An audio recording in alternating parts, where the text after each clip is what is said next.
Mayezi Records. Your Bentley. For your body, all of them again. Stallion.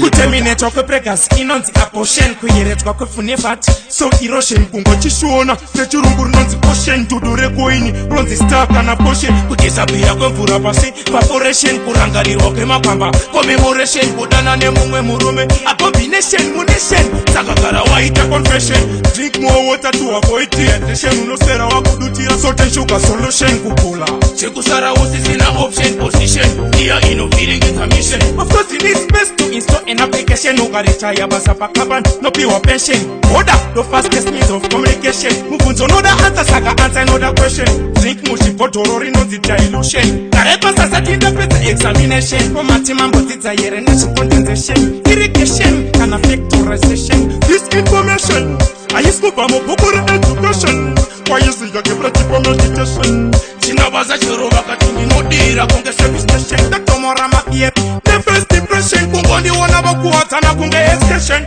kobomane vatendepinde pacompilation tavandaiva forfetise composition nekuwanda kwaita mabebi murocation natidi kunzokuti panaita matapi boy ukangodaro tokurova nemashaba ingatoperera police station we not take program how we show them action we not take bad up or intimidation ana baba na ya mangoma sa irrigation sinyowani chirimo circulation makambotita here nese corruption why you know about corruption not the corruption kutilita na bara unosiba tirikenda puta vakawanda paita competition babiza era kati suta jamsa population anti kingi mayenda ukona ndopatinokudirai kunge elevation mayezi banana compilation chapata madresi achizi deprecation like banana rhythm na benza situation kuzavato kina na ranga kana kunza another person mapi your Bentley another person Habla designo, cause my question.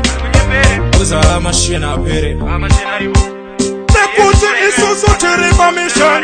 Papi, zera gone. Toys and sorrows are gone. For your body, all of them again. Well, I'll stand dominant, so me tell again. For your body, all of them again. Well, I'll stand dominant, so me tell again. Take on the versatility. Don't be fooled by me simplicity. The enemy of the enemy is the friend, so me defend it. Stallion to the world, and gonna watch and all. Your DJ Nash, King Alfred. Machine on my business. Machine on my business. Next selection, collection. Give my respect. Black my mouth. Think Blanca a Coco. Mayezi Records.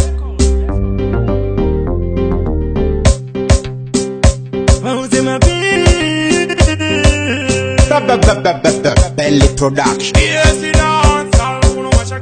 Yeah, man, respect Mayezi Records. Papi, Mayezi Records. Your Bentley. Nah, Mamonya.